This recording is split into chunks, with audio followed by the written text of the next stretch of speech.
एक समय की बात है, एक बहुत ही खुशहाल गांव हुआ करता था।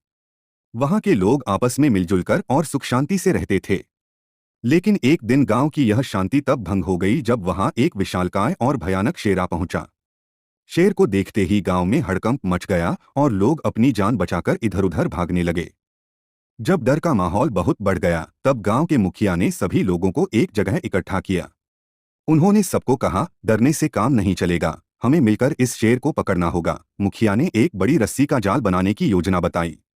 सभी गांव वाले तुरंत काम में जुट गए और एक बहुत बड़ा और मजबूत जाल तैयार कर लिया।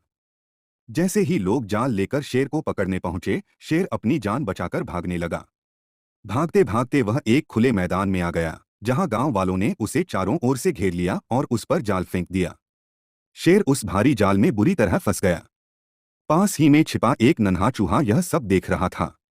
शेर को जाल में तड़पता देख उसे बहुत बुरा लगा। उसने सोचा कि भले ही यह जंगल का राजा है, लेकिन इस समय इसे मदद की जरूरत है।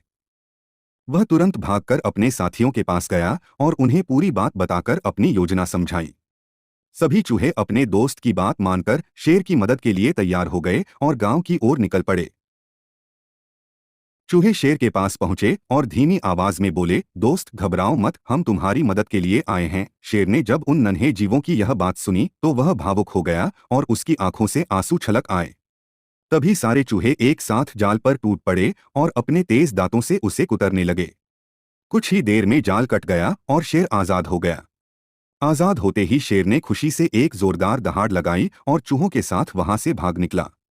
तभी भागते भागते अचानक एक सफेद चूहा रुक गया और जोर जोर से रोने लगा। सभी चूहों ने हैरानी से पूछा, क्या हुआ भाई? अब तो हम सुरक्षित हैं, फिर तुम क्यों रो रहे हो? सफेद चूहे ने उदास होकर कहा, हमारी इस बहादुरी के लिए किसी ने भी लाइक और सब्सक्राइब नहीं किया। यह सुनकर शेर मुस्कुराया और चूहे के पीछे जाकर बैठ गया। उसने बड़े प्यार से कहा, चिंता मत करो मित्र, मैं तुम्हारे साथ हूँ। चलो अब हम सब मिलकर मेरे घर चलते हैं। इसके बाद शेर और चूहों की वह अनोखी टोली खुशी खुशी गांव से निकलकर जंगल की ओर चली गई और हमेशा के लिए पक्के दोस्त बन गए।